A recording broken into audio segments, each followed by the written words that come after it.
और मेरे समाज में बहुत सारी समस्याएं हैं और मेरे पास इन्हें सॉल्व करने के लिए बहुत सारे आइडियाज हैं।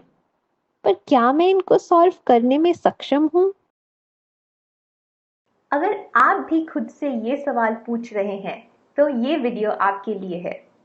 वेलकम टू सच होंगे सपने। सच होंगे सपने एक वेब सीरीज है जो यूएनडीपी इंडिया और हेड हेल्ड हाई फाउंडेशन हम यूथ के लिए लेकर आए हैं। तो आज हम बात करेंगे एक अनोखे टाइप के एंटरप्रेन्योरशिप को लेकर। हम सभी को पता है कि हम जॉब्स कर सकते हैं, हम एंटरप्रेन्योर बन सकते हैं, लेकिन सोशल एंटरप्रेन्योरशिप क्या होती है ये हम आज के सेशन में जानेंगे। तो आज के यूनिक टॉपिक को हमारे साथ एक्सप्लोर करने के लिए हमारे साथ हैं हमारी expert Archana Sinha. Archana Ashoka innovators for the public नाम की संस्था में एक चेंज लीडर है। अशोका में अर्चना ग्लोबल पार्टनरशिप संभालती हैं और पिछले बहुत सालों से अर्चना ने अलग अलग सेक्टर्स में चेंज मेकर्स और सोशल एंटरप्रेन्योर्स को एक दूसरे के साथ जुड़ने के लिए काम किया है। अर्चना एक जर्नलिस्ट, कंसल्टेंट और भी बहुत कुछ रह चुकी हैं। Thank you so much for joining us today Archana. Thank you so much हमारे यूथ के साथ आज जुड़ने के लिए। And yes, welcome to Sach Honge Sapne. Thank you. And thank you to UNDP, to Labhya Foundation, and to Head Held High for inviting me. I'm very excited about this conversation. Thank you so much. तो अर्चना, हमारा पहला सवाल जो हमारी youth आपसे पूछना चाहते हैं वो ये है कि सोशल एंटरप्रेन्योरशिप होता क्या है? What is social entrepreneurship? Thanks, Richa. तो शुरू में मैं ये कहूँगी कि हमने हमारे जीवन में ज़रूर ये देखा होगा हमारे आसपास कि कोई एक व्यक्ति या काफ़ी व्यक्ति मिलकर अपने आसपास के समुदाय के लिए कुछ करते हैं। जैसे कि हो सकता है वो खाने का राशन दे रहे हैं लोगों को, या लोगों में अपनी जो सेहत है उसकी जागरूकता बढ़ा रहे हैं। तो ये लोग ऐसा क्यों कर रहे हैं? सोशल एंटरप्रेन्योरशिप को समझने के लिए ये सवाल पूछना ज़रूरी है। जैसे हमारे नेटवर्क में एक सोशल एंटरप्रेन्योर है आकाश सेठी। तो आकाश जब बड़े हो रहे थे, जब वो स्कूल में थे, तो उनको स्कूल बिल्कुल पसंद नहीं था, क्योंकि जो भी चीज़ों में उनको रुचि थी, उन्होंने देखा कि उनके बारे में सीखने के लिए स्कूल से अनुमति नहीं दी जाती है। खुद से जब उन्होंने कुछ सीखा, जैसे कि दोस्तों से बास्केटबॉल सीखा या अपने परिवार वालों से खाना पकाना सीखा, तो उन्होंने देखा कि अच्छा, वो इन सब में काफी कुशल है, लेकिन ये सब स्कूल में नहीं सिखाया जाता, राइट? और वो चाहते थे कि जो और युवा व्यक्ति है उनका भी स्कूल का अनुभव ऐसा नहीं होना चाहिए, जहाँ पे जो भी स्कूल में हम देखते हैं ज्यादातर सीखना है हमें बस दिया जाता है, हमें ये नहीं सिखाया जाता है कि सीखते कैसे हैं। और आकाश ये बदलना चाहते थे। तो इसी उद्देश्य से उन्होंने अपने ऑर्गेनाइजेशन क्वेस्ट अलायंस की शुरुआत की, जिसमें उनका विजन था कि वो जो पब्लिक स्कूल्स हैं उनके साथ काम करेंगे, और साथ ही साथ एक ऐसी दुनिया बनाएंगे जहां पर जो भी युवा युवा व्यक्ति हैं वो सीख सकते हैं कि हम नई चीजें अपने आप से कैसे सीखे।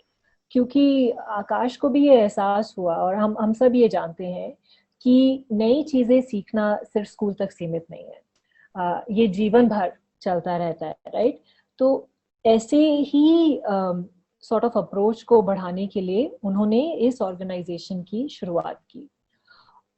तो हम ये देखते हैं कि सोशल एंटरप्रेन्योरशिप जो है वो एक ऐसे काम का क्षेत्र है जहां बिजनेस एंटरप्रेन्योर के जो स्किल्स होते हैं, जो कौशल होते हैं, उनका प्रयोग होता है, लेकिन उनका प्रयोग होता है हमारी जो सामाजिक, सांस्कृतिक या पर्यावरण से जुड़ी हुई चुनौतियां हैं उनका सामना करने में।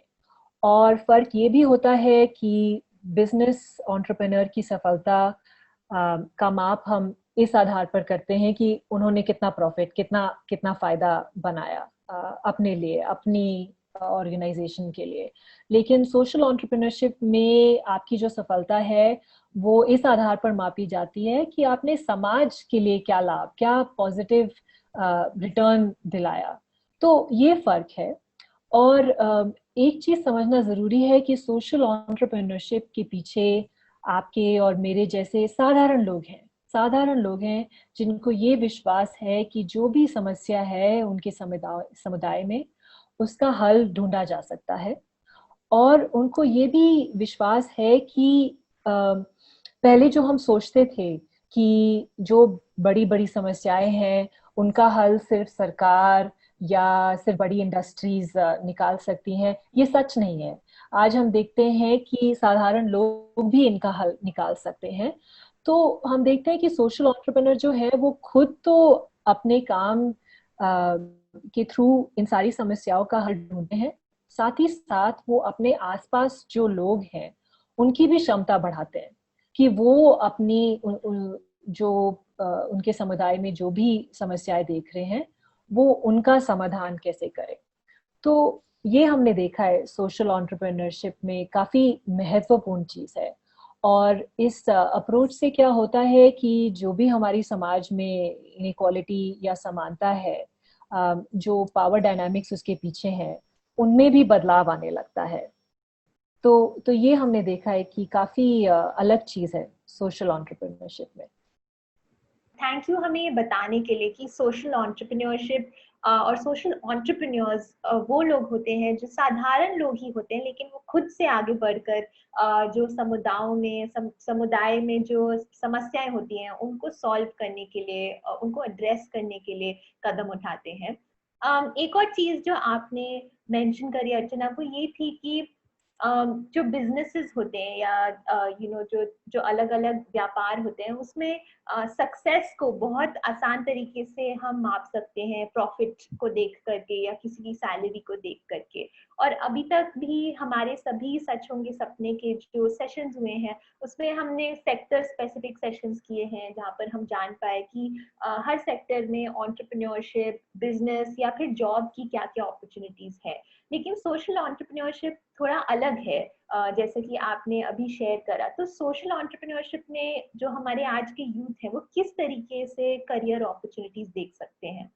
जी, तो ये प्रश्न का सवाल मैं एक कहानी के साथ शुरुआत करूंगी। जी। तो हमारे नेटवर्क में एक और सोशल एंटरप्रेन्योर हैं, उनका नाम है अभिनव अग्रवाल। तो अभिनव बुलंदशहर जो उत्तर प्रदेश में है उसके पास एक गांव में बड़े हुए। और ये जो उनका गांव था वो अपनी संस्कृति और अपनी लोक संगीत यानी कि फोक म्यूजिक के लिए काफी जाना जाता है। तो वहाँ पे लोक संगीत का प्रयोग होता है जब मौसम बदलते हैं उनका स्वागत करने के लिए, कोई समारोह है या प्रकृति के प्रति अपना लगाव है उसको व्यक्त करने के लिए। तो ऐसे इन्वायरमेंट में अभिनव बड़े हुए और इसलिए 4 साल की उम्र से ही उन्होंने म्यूजिकल इंस्ट्रूमेंट प्ले करना सीखना शुरू किया। उनके माता पिता ने हिंदुस्तानी वोकल सीखने में उनका काफी सहयोग दिया और बढ़ावा दिया अगर वो संगीत में आगे सीखना चाहते हैं। लेकिन जैसे जैसे उनके गांव पे शहर का प्रभाव बढ़ता चला, अर्बनाइजेशन जिसे हम कहते हैं, तो उन्होंने कहा कि सबसे पहले पर्यावरण में बदलाव आने लगा, क्योंकि हुआ ये कि मौसम जिस तरीके से पहले बदलते थे वो उसमें परिवर्तन आने लगा और साथ ही साथ उसका प्रभाव फिर लोक संगीत पर भी आने लगा। और उन्होंने ये भी देखा कि गाँव में जो भी युवा थे वो बड़े बड़े शहरों में जाके नौकरियां ढूंढ रहे थे, तो उस वजह से उनका भी जो संगीत में उनकी जो पसंद थी वो बदलने लगी। तो लोक संगीत एक तरह से उनके गांव से गायब होने लगी और ये देखकर उनको लगा कि ऐसा नहीं होना चाहिए, ये ठीक नहीं है। तो उनको लगा कि अगर मैं लोक संगीत को वापस लाना चाहता हूँ तो क्योंकि लोक संगीत और पर्यावरण इतने जुड़े हुए हैं, मुझे पर्यावरण से शुरू करना चाहिए। तो जैसे उन्होंने गांव में अपने कुछ दोस्तों की टीम बनाई और पानी का जो एक स्रोत था जो काफी प्रदूषित हो रहा था उसमें पानी फिल्टर करने के लिए एक प्रोजेक्ट शुरू किया। फिर उन्होंने देखा कि लोक संगीत में क्या कर सकते हैं। तो वैसे वो कहीं और काम कर रहे थे, लेकिन जब भी उनको वीकेंड में टाइम मिलता था वो कहीं ट्रेन पकड़कर लोक संगीतकार को जाके मिलते थे। और उनके साथ बात करते थे कि उनकी क्या चुनौतियां हैं, उन्होंने क्या बदलाव देखे हैं, ये सब समझने के लिए। और साथ ही साथ वो एक बैकपैक स्टूडियो लेकर चलते थे, जिसमें अपने बैकपैक में वो रिकॉर्डिंग की काफी सामग्री इकट्ठा लेके चलते थे, ताकि वो अगर किसी लोक संगीतकार को मिले तो वो उनका म्यूजिक रिकॉर्ड कर सकते हैं, उसकी सीडी बनाकर उनको दे सकते हैं, उनका म्यूजिक इंटरनेट पे भी डाल सकते हैं। और ये करने के बाद उन्होंने देखा कि जो संगीतकार थे उनकी जो कमाई थी वो भी बढ़ने लगी, क्योंकि पहले वो सिर्फ परफॉर्मेंस देते थे, अब अगर उनके पास कोई आए तो वो उनको सीडी दे सकते थे अपने संगीत की, और उनके कला के बारे में और लोग भी जान जा रहे थे, क्योंकि वो ऑनलाइन अपना म्यूजिक डाल रहे थे। तो इस और वजह से उनकी जो पैसे कमाने की जो अवसर थे वो बढ़ रहे थे। तो ये जो उन्होंने देखा, ये जो इनिशियल उनकी सफलता थी इसमें, उसी से प्रेरित होकर उन्होंने फिर अपनी ऑर्गेनाइजेशन अनहद फाउंडेशन की शुरुआत की। और इसमें वो वही काम आगे बढ़ाते हैं, जैसा कि मैंने बताया था कि वो टेक्नोलॉजी का उपयोग करके ये जो सारे संगीतकार हैं उनको नए दर्शकों तक पहुंचने की क्षमता देते हैं। साथ ही साथ उनको खुद भी टेक्नोलॉजी के बारे में सिखाते हैं, ताकि वो आगे जाकर अपना जो भी नया संगीत है खुद इंटरनेट पे डाल सके। कानूनी तौर पर उनके काफी अधिकार हैं, जिनके बारे में वो अब उनको सिखाते हैं। और अब उन्होंने एक फेलोशिप की भी शुरुआत की है, जिसमें अगर किसी को भी लोक संगीत में रुचि हो और वो इन संगीतकार को सहयोग देना चाहते हैं, तो वो फेलोशिप के थ्रू इसके बारे में और जान सकते हैं, सीख सकते हैं, और ये काम में सहयोग दे सकते हैं। तो ये कहानी मैं इसलिए बता रही हूँ, ये दिखाने के लिए कि सोशल एंटरप्रेन्योरशिप में दो चीजें होती हैं। एक तो जो भी इस फील्ड में घुसते हैं, जो एंटरप्रेन्योर होते हैं, वो कभी कभी अपने लिए ही एक नई तरीके की जॉब या नौकरी क्रिएट कर देते हैं, क्योंकि इसके पहले ऐसी कोई नौकरी नहीं थी जिसमें आप लोक संगीत को प्रमोट करने के लिए इतना आप फुल टाइम आप समय दे सके। साथ ही साथ इसको करते करते नए तरीके के अवसर और जॉब्स भी बने उनके काम के थ्रू। तो ये सोशल एंटरप्रेन्योरशिप में हम बहुत देखते हैं। और एक और चीज जो हम देखते हैं वो ये है कि सोशल एंटरप्रेन्योर काफी अपना समय बिताते हैं, पूरे टाइम मैं कहूंगी, लेकिन शुरुआत में बहुत समय बिताते हैं ये समझने के लिए कि जो भी वो समस्या है जिस पे वो काम कर रहे हैं उसको वो गहरे स्तर से समझे और उसके मूल कारण के बारे में जाने। और हमारी अशोका फेलोशिप में भी हमने देखा है कि ज्यादातर जो भी हमारे फेलोज हैं, जो भी समस्या पे काम कर रहे हैं, उसका अनुभव उनको खुद भी हुआ है, या तो डायरेक्टली हुआ है या इनडायरेक्टली हुआ है। साथ ही साथ फिर ये सोशल एंटरप्रेन्योर्स अपनी ऑर्गेनाइजेशंस बनाते हैं, और कुछ ऑर्गेनाइजेशंस कभी छोटी रहती हैं, 5 या 10 या 15 लोग ही होते हैं, और कुछ ऑर्गेनाइजेशंस बहुत बड़ी होती हैं। हम देखते हैं कि 100 या 200 लोगों को भी वो नौकरी देते हैं। और इसमें क्या होता है कि जो ऑर्गेनाइजेशन का काम है उसमें भी हम विभिन्न प्रकार के अवसर देखते हैं। जैसे कुछ लोग फील्ड में काम कर सकते हैं समुदाय के साथ डायरेक्टली, कुछ लोग हो सकता है पॉलिसी में सरकार के साथ काम करे, या कुछ रिसर्च के साथ रिसर्च पे काम करे। तो ये अलग अलग तरीके के अवसर हैं। कुछ ऑर्गेनाइजेशन में हम देखते हैं कि वो स्पेशलाइजेशन भी ढूंढते हैं। जैसे अगर आप टेक्नोलॉजी के बारे में जानते हैं, अगर आप उनके आईटी डिपार्टमेंट में काम कर सकते हैं, या अगर आपका फाइनेंस में बैकग्राउंड है तो आप उसमें उनका सहयोग दे सकते हैं। हम ये देखते हैं कि अलग अलग तरीके के ऑर्गेनाइजेशन है क्षेत्र में, मतलब बहुत सेक्टर्स हैं, हेल्थ, एजुकेशन, लाइवलीहुड, आप जो भी सोचे, लेकिन ये तरीके की नौकरियां होती हैं। और यूजुअली जितना बड़ा ऑर्गेनाइजेशन होता है उतनी ज्यादा विभिन्न प्रकार की आपको उसमें अवसर मिल सकते हैं। तो गूंज जैसे इस सेक्टर में बहुत बड़ा ऑर्गेनाइजेशन है, उनकी शुरुआत हुई थी कि जहां जहां कोई नेचुरल डिजास्टर होता है वो वहां जाके लोगों से काम करते हैं। उनको जो भी क्या कहेंगे, जैसे इसेंशियल जो आइटम्स होती हैं, जो जरूरी पदार्थ होते हैं, जिससे कि कपड़े, वो उनको देते हैं। लेकिन वो उनको तभी देते हैं अगर वो अपने समुदाय में किसी प्रोजेक्ट पर काम करे, क्योंकि नेचुरल डिजास्टर से जो भी डैमेज हुआ है उसको फिक्स करने के लिए उस पर अगर वो काम करे, और उस पर उनका काम जारी है। लेकिन आजकल वो और भी नए एरियाज में काम कर रहे हैं, जैसे साफ पानी की उपलब्धि या शिक्षा पर भी उनका काम चल रहा है। तो ये भी आप देखेंगे सोशल एंटरप्राइजेज में कि वो एक सेक्टर में काम करके फिर काफी सेक्टर में काम करें, और इससे भी जैसे आपको अपॉर्चुनिटीज मिलती हैं, जैसे आपको अवसर या नौकरियां मिलती हैं, वो भी बढ़ती जाती है। थैंक यू सो मच अर्चना।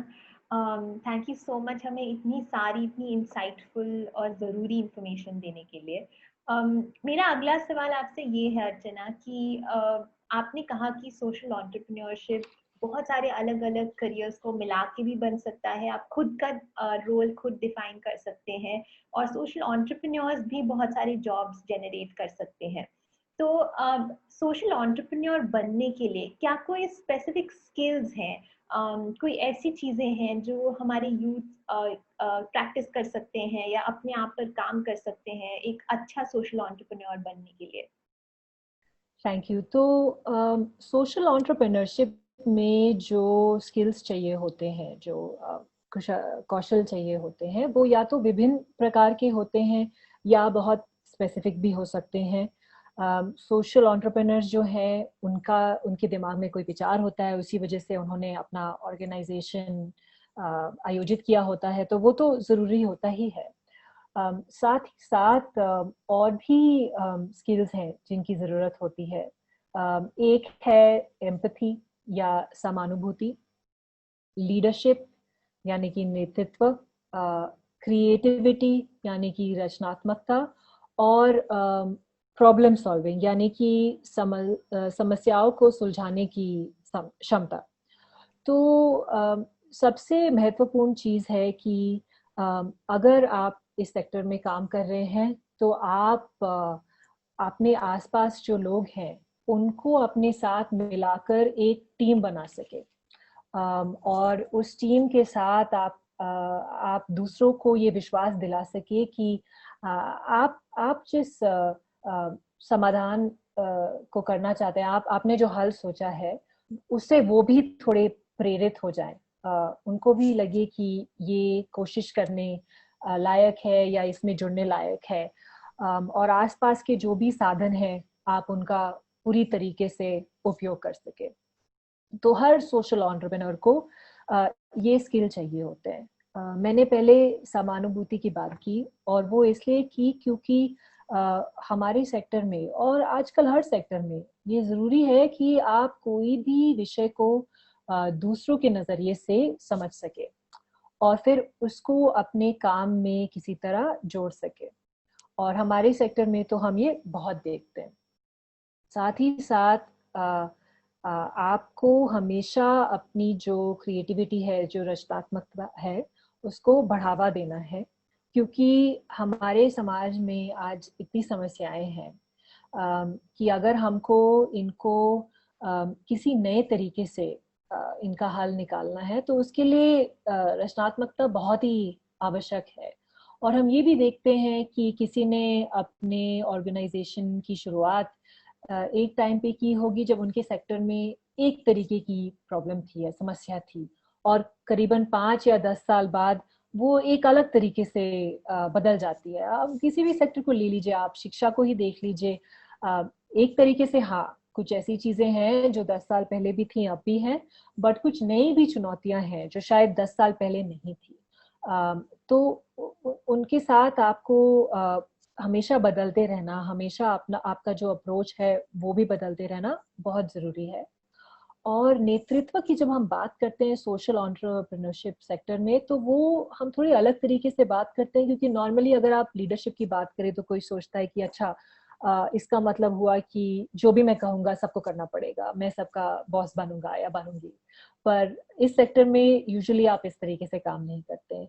अगर आप इस सेक्टर में नेतृत्व करना चाहते हैं तो ये जरूरी है कि आप अपने आसपास जो लोग हैं, आपकी टीम में जो लोग हैं या आपके समुदाय में जो लोग हैं, आप उनको अपने आइडिया के लिए उत्साहित कर सके, और आप औरों को आपके साथ जुड़ने के लिए प्रेरित कर सके, ताकि वो भी आपकी विजन के साथ जुड़ जाए और अपने साथ और लोगों को लाए। इसी तरीके से एक मूवमेंट बनता है, और ये सोशल एंटरप्रेन्योरशिप में बहुत जरूरी है।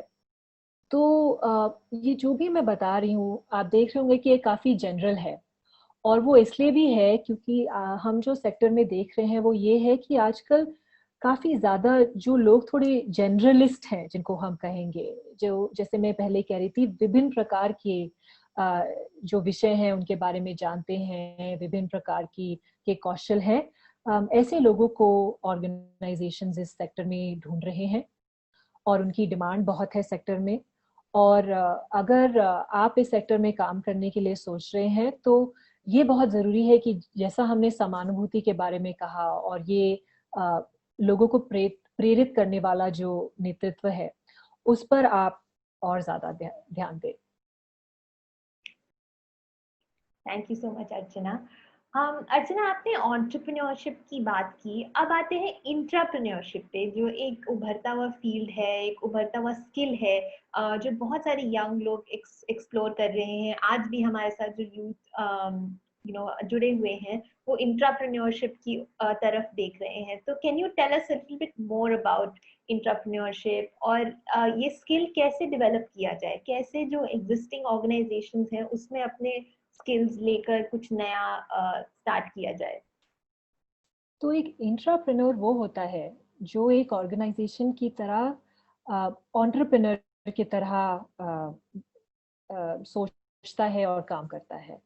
तो वो ऑर्गेनाइजेशन के अंदर ही रहते हैं, उन्होंने ऑर्गेनाइजेशन की शुरुआत नहीं की होती है, लेकिन ऑर्गेनाइजेशन के अंदर वो नई आइडियाज के बारे में सोचते हैं, कुछ नए प्रोग्राम, कुछ नई सेवाओं का आयोजन करते हैं।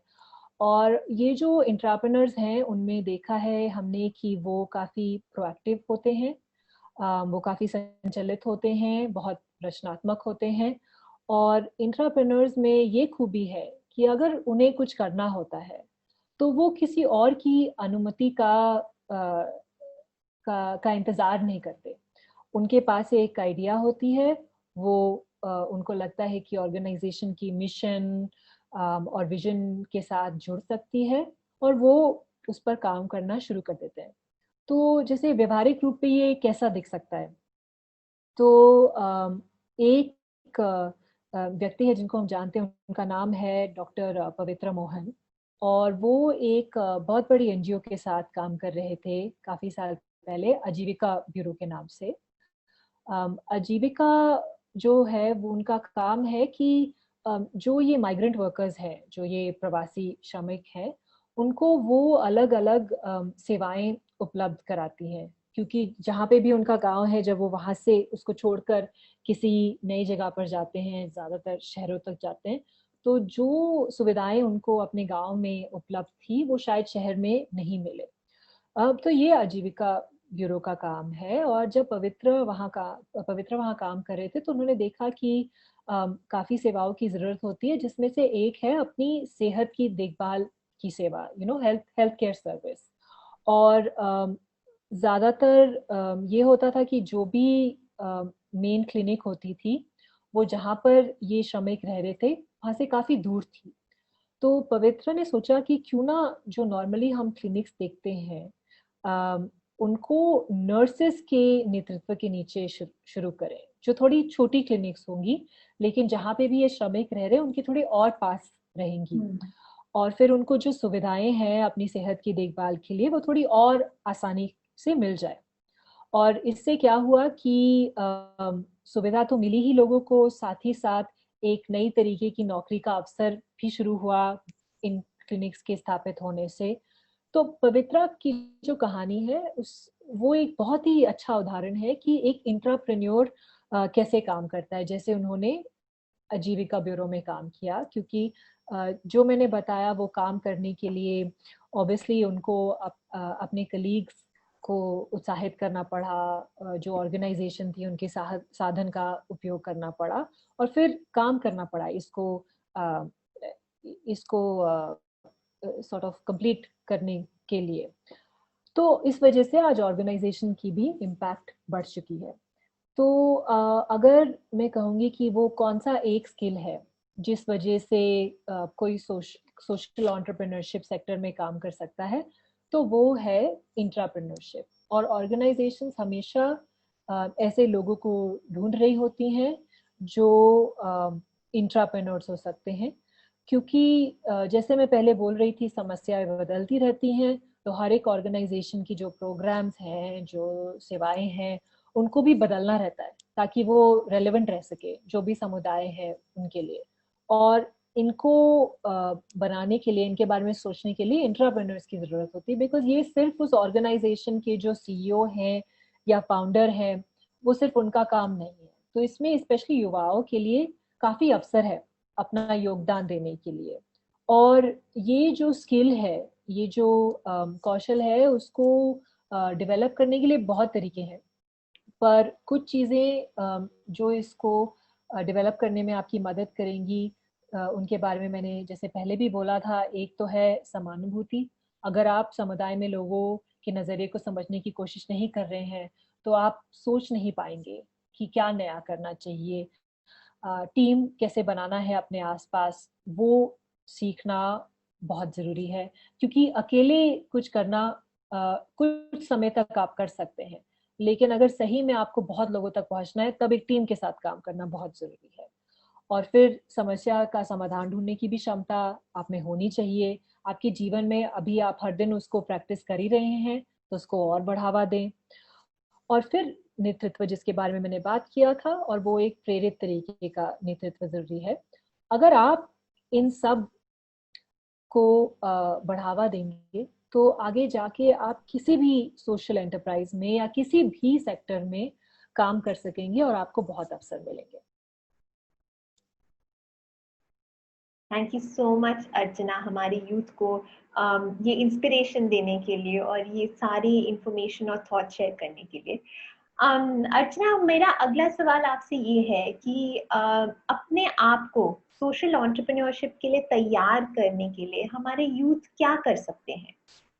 तो इस सेक्टर में जो लोग काम करना चाहते हैं, जो दूसरों से थोड़ा हटकर दिखना चाहते हैं, वो काफ़ी चीज़ें कर सकते हैं अपने आप को एक कंपेटिटिव एडवांटेज, जिसे हम कहेंगे, वो देने के लिए। इसके लिए जो मैं आपको सबसे बड़ी सलाह दे सकती हूँ, वो ये होगी कि जल्द से जल्द अपने आप को एक चेंज मेकर बनने का अवसर दें। एक चेंज मेकर वो है जो समाज में, अपने समुदाय में एक बदलाव ला सके, जिनसे औरों को भी लाभ हो। तो हमने अपने जो अशोका के नेटवर्क में खुद से इसको स्टडी किया है, जो हमारे दुनिया भर में नेटवर्क है, और उसमें भी हमने देखा कि जो हमारे सोशल एंटरप्रेन्योर्स हैं, उनमें से करीब 80% ने 18 साल की उम्र या उससे कम में कुछ ऐसा अनुभव किया था जिसमें वो एक चेंज मेकर बने थे। जिसका मतलब है कि आप अपने आसपास कोई ऐसा मुद्दा ढूंढे जिसके बारे में आपको बहुत रुचि है उसको लेकर, और फिर आप दूसरों के साथ काम करें उसके बारे में कुछ करने के लिए। क्योंकि अगर आप ये एक अपने युवा वर्ष में करेंगे, तो ये जो अनुभव है वो आपके साथ जिंदगी भर रहेगा। तो ये आप कैसे कर सकते हैं अगर अभी तक आपने नहीं किया हो? एक शुरुआत हो सकती है कि अगर आपके आसपास कोई एनजीओ है, आपके क्लासरूम के बाहर, आपकी कम्युनिटी में और कोई भी ऐसा काम कर रहा है, तो आप उनके साथ वॉलेंटियर कर सकते हैं। मतलब उनको आप अपना समय दान कर सकते हैं। तो आप देखिएगा कि ये कैसे अवसर हैं आपके पास जिनके साथ आप शुरुआत कर सकते हैं। और इससे आपको भी ये लाभ होगा कि आप भी काम करते करते, अपना समय दान करते हुए सीखेंगे कि इस सेक्टर में लोग कैसे काम करते हैं, सेक्टर में भी क्या क्या चुनौतियां आती हैं, और इस सेक्टर में लोगों का भी नजरिया क्या है। तो ये एक सलाह है जो आप कर सकते हैं। साथ ही साथ इस सेक्टर में युवा अ, युवा व्यक्तियों के लिए बहुत ही अवसर हैं।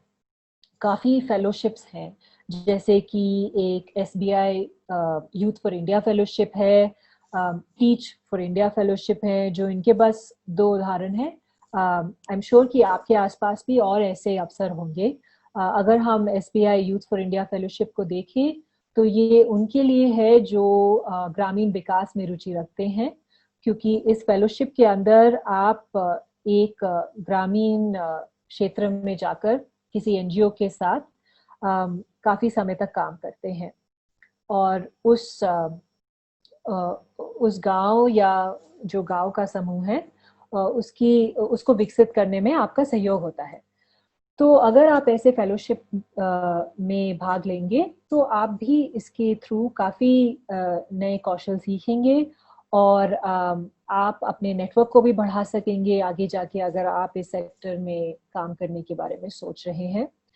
साथ ही साथ ऐसे काफी साधन हैं जो इस सेक्टर के बारे में सीखने के लिए लोगों ने फ्री प्रोवाइड कर रखे हैं। इंटरनेट पर काफी वेबसाइट्स है जहाँ पे आप सोशल एंटरप्रेन्योरशिप या कोई भी इससे जुड़ी हुई जो स्किल्स हैं वो सीख सकते हैं। आप edX या कोर्सेरा जैसी वेबसाइट्स को देख सकते हैं इसके लिए। और जितना आप अपना ज्ञान बढ़ा सकते हैं उतना आपको लाभ होगा। और ये मैं कहना चाहती हूँ सिर्फ उनके लिए नहीं है जो बस इस सेक्टर में शुरुआत करने के लिए सोच रहे हैं। ये जैसे हम पहले बोल रहे थे, नई चीजें सीखना तो जीवन भर चलता रहता है। मेरा भी अपना अनुभव है। अभी ये लॉकडाउन जब हुआ है और हम घर से काम कर रहे हैं तो इस टाइम में मैंने भी कुछ ऑनलाइन कोर्सेज किए हैं, 2 ऑनलाइन कोर्सेज किए हैं मैंने फ्री। ये जो साधन है जिनके बारे में बता रही थी उनका उपयोग करके। तो ये आप एक्चुअली करते रहिए, आप जिस भी सेक्टर में काम करें, बिकॉज इससे आपका जो ज्ञान है वो बढ़ता रहता है। थैंक यू सो मच अर्चना। अर्चना, हमारे बहुत सारे यूथ आज हमारे साथ जुड़े हुए होंगे जो आपकी बातें सुन के, जो भी आपने स्टोरीज हमें बताएं और सोशल एंटरप्रेन्योरशिप के बारे में जो हमें बताया, अब वो सोच रहे होंगे कि बाकी की जॉब अपॉर्चुनिटीज जो उनके सामने आज हैं और सोशल एंटरप्रेन्योरशिप में वो क्या चूज करें। एंड उनके लिए आपकी क्या एडवाइस होगी, आप उन्हें क्या बताना चाहेंगी जो यूथ आज डिसाइड कर रहे हैं कि क्या उन्हें दूसरी जॉब्स में जाना चाहिए या जो उनके समाज में जो उनको कोई समस्या दिखती है, जो उनको लगता है उनको परस्यू करनी चाहिए, सॉल्व करनी चाहिए, उसकी ओर जाएं। तो what are your thoughts and what would you like to share with the youth? तो ऐसी स्थिति में एक ढांचा ये है, ये समझना कि कोई भी जो नौकरी है, चाहे वो सोशल एंटरप्रेन्योरशिप में हो या कोई और सेक्टर में हो, उसमें एक तरीके से आप कह सकते हैं कि लेन और देन है। मेरा मतलब ये है कि आपको ये देखना है कि आप ऑर्गेनाइजेशन को उनके काम को बढ़ाने में आप क्या दे सकते हैं और ऑर्गेनाइजेशन आपके विकास की तरफ आपको क्या दे सकती है। तो ये समझने के लिए कई तरीके हैं। एक है कि आप देखें, अगर आप समझना चाहते हैं कि आप उस ऑर्गेनाइजेशन को क्या लाभ दे सकते हैं, तो आप ये देखें कि आपके क्या कौशल हैं, आपके क्या अनुभव हैं जो आप इस जॉब में ला सकते हैं। और जो ये पोजीशन है जिसके लिए आप अप्लाई कर रहे हैं उसके लिए क्या आवश्यकता है। और थोड़ा समय बिताकर सोचिए कि जो भी इस रोल के लिए आवश्यक है, क्या आपके बैकग्राउंड में, क्या आपके अनुभव में वो सब है जिससे आपको लगता है कि आप ये पूरी करने में सफल रहेंगे। एक और तरीका ये भी है कि आप देखें कि जो आपका पैशन है, जो आपके मूल है, आपके वैल्यूज हैं, वो ऑर्गेनाइजेशन के मिशन को किस हद तक मैच करते हैं। क्योंकि जो जॉब अपॉर्चुनिटी इसको सबसे मैच करती है उसी को लेकर आप सबसे ज़्यादा उत्साहित होंगे। और अगर आप एक ऐसी अपॉर्चुनिटी, ऐसे अवसर को चुनेंगे तो आप खुद देखेंगे कि आप ऑर्गेनाइजेशन में ज़्यादा योगदान दे पाएंगे, क्योंकि आप उसका जो काम है उसमें आप व्यक्तिगत रूप से आप रुचि लेंगे। और आप इस स्थिति में देखेंगे कि आप खुद इंट्राप्रेन्योरियल हो रहे हैं और आप जितनी आपकी क्षमता है उतनी आप अपने काम में दे रहे हैं, और ये आपके जो लंबे से रेत आपके जो करियर का विकास है उसमें भी बहुत लाभदायक होगा। अब दूसरी तरफ है ये समझना कि आपको इस नौकरी और इस ऑर्गेनाइजेशन के लिए क्या मिलेगा, और इसके लिए बहुत ज़रूरी है समझना कि आपको क्या सहयोग मिलेगा अपने विकास के लिए, अपने करियर के लिए, इस ऑर्गेनाइजेशन के लिए। और इसको लेके आपको ज़रूर जब भी आपका इंटरव्यू हो रहा हो, इसके बारे में आपको सवाल पूछने चाहिए। आपको ये समझना चाहिए क्योंकि एक अच्छा अवसर वो है जहाँ पे ऑर्गेनाइजेशन को भी आपके विकास में रुचि है, और आपके विकास में ऑर्गेनाइजेशन अपना भी योगदान देगी।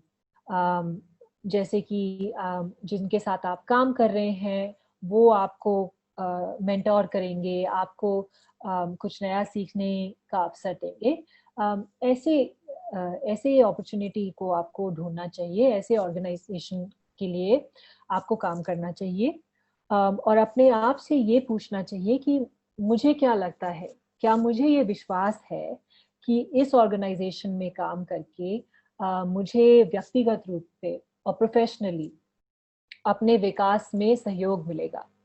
और ये समझने के लिए इस सवाल का जवाब मिलने के लिए एक अप्रोच ये है कि जिस ऑर्गेनाइजेशन में लोग ऑलरेडी काम कर रहे हैं, आप उनसे बात करें, आप उनसे पूछें कि उनका अनुभव क्या है।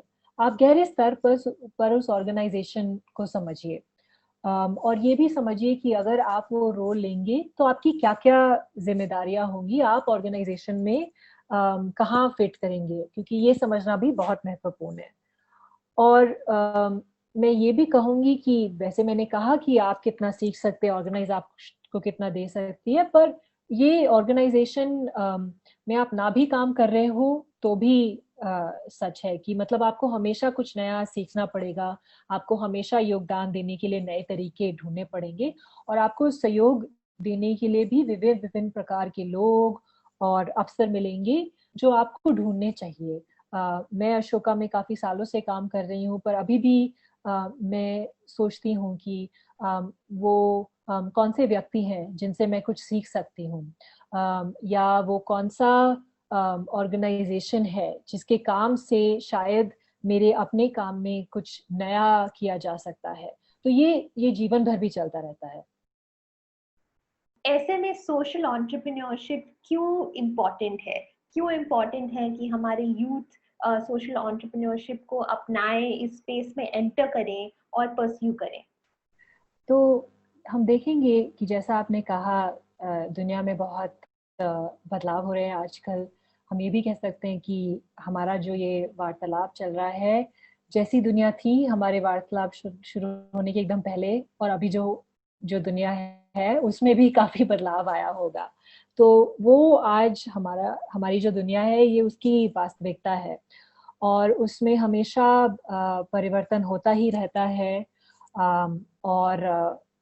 और इसका ये भी मतलब है कि जो भी आज हमारे प्लेनेट पर है उन पर भी उनके योगदान की और भी आवश्यकता है, क्योंकि आज हम जिस दुनिया में रह रहे हैं वो पहले से काफी ज्यादा जुड़ी हुई है। जैसे कि हम देखेंगे कि जो शहर है और जो गांव है वो दोनों एक दूसरे पे निर्भर है, और जो एक जगह में होता है उसका प्रभाव दूसरी जगह पर भी पड़ता है। आप कोई भी विषय को देख लीजिए, क्लाइमेट चेंज को देख लीजिए जिसको हम कहेंगे जलवायु परिवर्तन, तो इसका प्रभाव एक तो पड़ता है हमारे किसानों में जो गांव में है, वो क्या उगा पाते हैं, कैसे उगा पाते हैं उस पर। और इस वजह से हम कौन कौन से फूड कौन कौन से खाने के पदार्थ की उपलब्धि देख सकते हैं, उसमें उस पर भी उसका प्रभाव पड़ता है। तो अगर आप इस तरीके से देखें, हमारे अपने जीवन में भी कितनी चीजें बदली होंगी जब हम पैदा हुए थे और आज जो हम देख रहे हैं उसमें। तो ये काफी साफ हो गया है कि जो भी ये बड़ी जटिल समस्याएं हैं उनको हल करने के लिए हम केवल सरकार पे या केवल बाजार पे या मार्केट्स पर निर्भर नहीं रह सकते हैं। हमें चेंज मेकर्स, जैसे मैं कह रही थी, जो लोग समाज में दूसरों के लाभ के लिए बदलाव लाए, वो व्यक्ति, और सोशल एंटरप्रेन्योर्स की ज़रूरत है। और हम ये भी देख रहे हैं कि जो ये समस्याएं हैं वो छोटे छोटे लोगों के ग्रुप पर सिर्फ प्रभाव नहीं कर रही हैं, वो एक तरीके से विश्व की पूरी आबादी तक उनका प्रभाव है।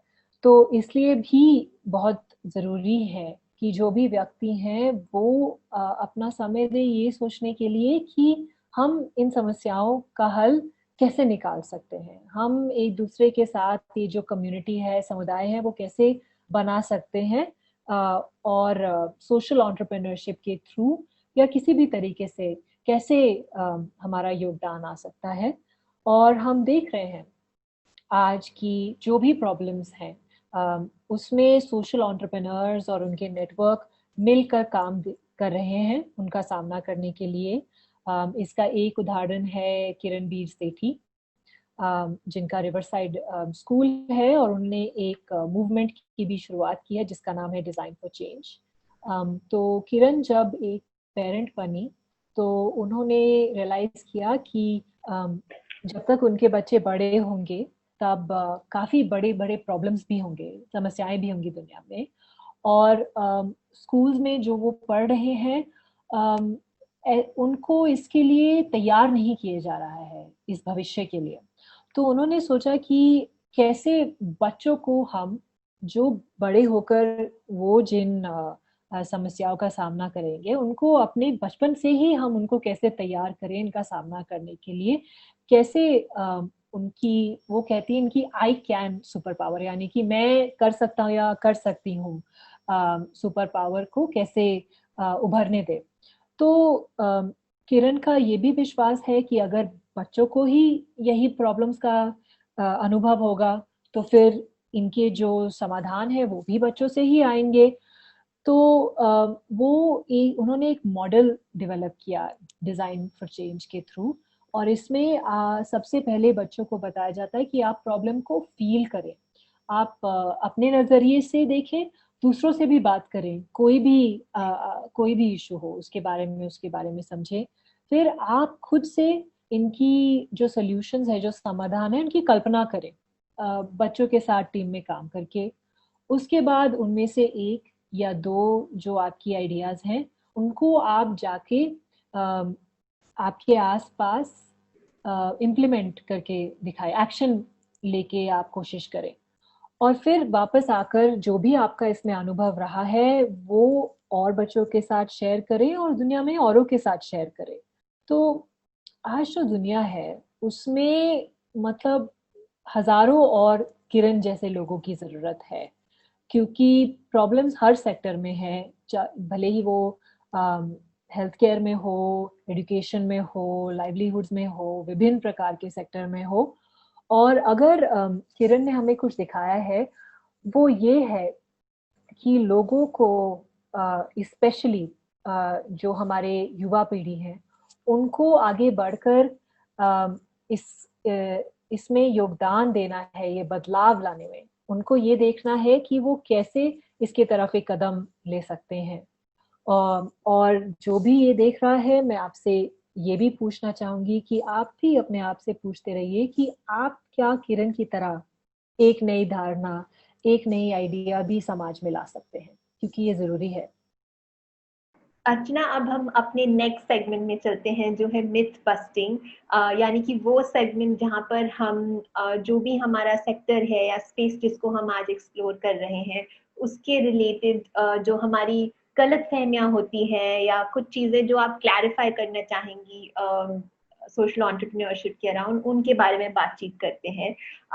तो अब मेरा सवाल आपसे यही है कि ऐसी कौन सी कुछ गलत फहमियां हैं जो आज आप हमारे यूथ के साथ क्लैरिफाई करना चाहेंगी, दूर करना चाहेंगी, ताकि हमारे यूथ एक इन्फॉर्म डिसीजन ले पाए सोशल एंटरप्रेन्योरशिप को चूज करते हुए।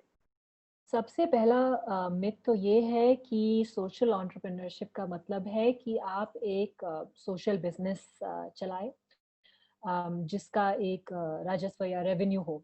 और ये ज़रूरी नहीं है, बिकॉज़ जैसे हम पहले कह रहे थे, सोशल एंटरप्रेन्योरशिप की जो सफलता है वो समाज की तरफ आपने जो लाभ या पॉजिटिव रिटर्न लाया है उसके आधार पर मापा जाता है। तो इसके लिए ये ज़रूरी नहीं है कि आपके ऑर्गेनाइजेशन में एक बिजनेस हो या एक रेवेन्यू आप कमा रहे हो। ये कहना चाहूँगी कि अगर आप वो अप्रोच यूज़ कर रहे हैं, अगर आपके सोशल एंटरप्राइज में एक बिजनेस का एलिमेंट है और आप उससे राजस्व कमा रहे हैं, तो इसमें कुछ गलत नहीं है। पर काफ़ी लोग ये सोचते हैं कि सिर्फ यही एक अप्रोच है, और वो सही नहीं है, क्योंकि एक और अप्रोच भी हो सकता है और ये समझना ज़रूरी है। हमें ऐसे सोचना है कि सोशल एंटरप्रेन्योरशिप एक तरीके से एक यात्रा की तरफ है, और ये ज़्यादा महत्वपूर्ण है कि अगर आप पॉइंट ए से पॉइंट बी की तरफ जाने के बारे में सोच रहे हैं, तो क्या आप वहाँ पहुँच पाए या नहीं। आप वहाँ गाड़ी, बस या और कोई भी वाहन लेके पहुंचे, इससे कुछ फर्क नहीं पड़ता। जरूरी ये है कि आप अपने उद्देश्य की तरफ चल रहे हैं या बढ़ रहे हैं कि नहीं। तो दूसरा मिथ ये है कि इस सेक्टर में काम करने के लिए सिर्फ पैशन चाहिए, आपको कोई एक्सपीरियंस नहीं चाहिए, कोई अनुभव ज़रूरी नहीं है, आपको कोई कौशल होने की ज़रूरत नहीं है। और ये हम सब ने काफ़ी सुना होगा अपने घरों में कि सोशल एंटरप्रेन्योरशिप तो सिर्फ वही करते हैं जिसको इसमें रुचि होती है। ये वॉलेंटियर यानी कि अपने समय के दान देने का काम है। आप जो भी नौकरी कर रहे हैं, डॉक्टर हो, वकील हो, इंजीनियर हो, वो करिए, और फिर ये उसके ऊपर है कि अगर आप सोशल एंटरप्रेन्योरशिप में काम करना चाहते हैं। और ये सच नहीं है। ये भी कहा जाता है कि सोशल एंटरप्रेन्योरशिप पूरी तरीके से एक काम का क्षेत्र भी नहीं है। और यूरोपियन यूनियन की भी एक स्टडी हुई है जिसमें पता चला है कि विश्व भर में करीबन 4 करोड़ लोग इस क्षेत्र में काम करते हैं। और इस क्षेत्र में हमने देखा है कि डॉक्टर, लॉयर और इंजीनियर भी काम करते हैं। और जैसा कि हमने पहले बात किया था, इस सेक्टर में अलग अलग जो नौकरियां हैं उनमें अलग अलग तरीके की के अनुभव, के कौशल आवश्यक होते हैं। तो ये ज़रूरी होता है। सिर्फ पैशन के दर पर सोशल एंटरप्रेन्योरशिप में सब काम नहीं करते हैं। और मैं ये भी कहना चाहूँगी कि ये सब कहते हुए भी ये भी समझना ज़रूरी है कि इस सेक्टर में काम करने के लिए ज़रूरी नहीं है कि आपका कोई एक ही तरीके का डिग्री हो या कोई एक ही तरीके का बैकग्राउंड हो। इस सेक्टर में विभिन्न प्रकार के लोग काम करते हैं। तो ये समझना ज़रूरी है। तीसरा मिथ मैं ये कहूँगी कि बहुत घरों में ये कहा जाता है कि आप या तो सोशल एंटरप्रेन्योरशिप सेक्टर में काम कर सकते हैं या सोशल एंटरप्रेन्योर बन सकते हैं, या आप घर का खर्चा चला सकते हैं। और ये भी कहूँगी कि ये सही नहीं है, क्योंकि ऐसी बहुत सी नौकरियां हैं इस सेक्टर में जो आप कर सकते हैं और जो लोग कर रहे हैं, और वो अपना घर का खर्चा भी अपनी कमाई से संभाल सकते हैं। तो हर जो सोशल एंटरप्राइज है उसमें सिर्फ वॉलंटियरिंग यानी समय का दान का सिर्फ अवसर नहीं होता है, उसमें प्रॉपर नौकरियां भी होती हैं जो लोग करते हैं। तो आप ये सोचकर डिस्करेज मत होइए कि अगर सोशल एंटरप्रेन्योरशिप सेक्टर में काम कर रहे हैं तो मतलब घर का खर्चा चलाने में आप कर ही नहीं पाएंगे। ये ज़रूर सच है कि सोशल एंटरप्रेन्योरशिप सेक्टर में कुछ कुछ एंटरप्राइजेज में आप जो भी नौकरियां करेंगे शायद कॉर्पोरेट सेक्टर जितनी कमाई आपको नहीं मिलेगी। पर जैसा मैंने कहा, इसका मतलब ये भी नहीं है कि आप जो भी आपके घर के खर्चे हैं वो नहीं उठा पाएंगे। थैंक यू सो मच अर्चना, ये हमारे साथ शेयर करने के लिए। मैं खुद एक सोशल एंटरप्रेन्योर हूँ और मैं 3 साल से एक संस्था चला रही हूँ, और ये कुछ थॉट्स हैं, ये कुछ चीज़ें हैं जिनसे हमें रोज़ जूझना पड़ता है। हमारे कम्युनिटीज़ में जो हम काम करने की कोशिश कर रहे हैं, उसके अलावा भी बहुत सारे सोशल प्रेशर्स होते हैं सोशल एंटरप्रेन्योर्स के लिए, और कभी-कभी बहुत लोनली भी लगता है। सो थैंक यू सो मच ये शेयर करने के लिए कि ये सही नहीं है। बहुत सारी ऐसी अपॉर्चुनिटीज़ हैं सोशल एंटरप्रेन्योरशिप स्पेस में, नॉन प्रॉफिट्स में और अलग-अलग इस पूरे क्षेत्र में जो हमारे यूथ एक्सप्लोर कर सकते हैं, और जो उनकी आकांक्षाएँ हैं वो भी पूरी हो सकती हैं साथ ही साथ। So thank you so much for that. Archana, आगे हमारा क्लोजिंग आ गया है और ये बहुत ही अच्छा सेशन है। हमने बहुत कुछ सीखा है। हमारे यूथ के लिए जो अब सोच रहे हैं कि वो इस फील्ड में एंटर करें, हमारे उन यूथ के लिए जो इंट्राप्रेन्योरशिप की ओर देख रहे हैं, कोई आखिरी एडवाइस, कोई आखिरी शब्द आप शेयर करना चाहेंगी? तो एक चीज़ जो मैंने पहले कही थी वो मैं एक बार और ज़रा दोहराना चाहूँगी, बिकॉज़ ये बहुत महत्वपूर्ण है और मुझे भी इस सेक्टर में काम करते हुए इसको समझने में बहुत समय लगा। और वो ये था कि कोई भी, वो भले ही सोशल एंटरप्रेन्योरशिप सेक्टर में काम करे या ना करे, एक चेंज मेकर बन सकता है, वो समाज में बदलाव ला सकता है। और इसलिए मैं कहूँगी कि अगर आप ये वीडियो देख रहे हैं और अभी तक आपको चेंज मेकर बनने का अवसर नहीं मिला है, समाज में औरों के फायदे के लिए कुछ करने का अवसर नहीं मिला है, तो खुद से एक छोटे तरीके से ही शुरुआत करिए, क्योंकि आप ऐसे ही सीख पाएंगे और समझ पाएंगे। अगर आप आगे जाके इस सेक्टर में काम कर पाएंगे, अगर इससे आपके व्यक्तिगत रूप से और आपके करियर में विकास होगा, तो इसके लिए आपको किसी की अनुमति की ज़रूरत नहीं है। आपको किसी नौकरी या अपॉर्चुनिटी के आपके दर तक आने की इंतज़ार करना ज़रूरी नहीं है। आप ये कभी भी शुरू कर सकते हैं और आप जो भी सेक्टर में काम करना डिसाइड करें, मेरी ये आशा है कि आप अपने जीवन में सिर्फ एक बार नहीं, काफ़ी बार एक चेंज मेकर बनने का अवसर पाए और अपने लिए भी ये अवसर बनाए। Thank you so much Archana हमारे साथ आज जुड़ने के लिए। Thank you so much for listening to us. अब आपकी चैट में एक लिंक आ रहा होगा। जब आप उस लिंक पर क्लिक करेंगे तो एक गूगल फॉर्म खुलेगा। उस गूगल फॉर्म में आप अपना नाम, अपनी कॉन्टैक्ट डिटेल्स और अर्चना के लिए आपके जो भी सवाल हैं वो लिख के हमें भेज सकते हैं। जैसे ही हमें आपकी इंफॉर्मेशन और आपके सवाल मिलेंगे, हमारे करियर काउंसलर्स और करियर गाइड्स आप तक पहुंचेंगे और आपको पर्सनलाइज्ड सपोर्ट दे पाएंगे। अगर अपने करियर को लेकर के आपके और भी सवाल हैं और कुछ डर हैं, तो वो भी आप इस फॉर्म में लिख सकते हैं और हमारे करियर गाइड्स आप तक जरूर पहुंचेंगे। और हाँ, इस वीडियो के नीचे दिए हुए डिस्क्रिप्शन में बहुत सारे अलग अलग लिंक्स और रिसोर्सेज हैं जो हमें सोशल एंटरप्रेन्योरशिप और सोशल एंटरप्रेन्योर बनने के लिए क्या स्किल्स चाहिए होते हैं उनके बारे में है, तो उन्हें देखना ना भूलें। अब मिलेंगे सच होंगे सपने के अगले एपिसोड पर। Thank you.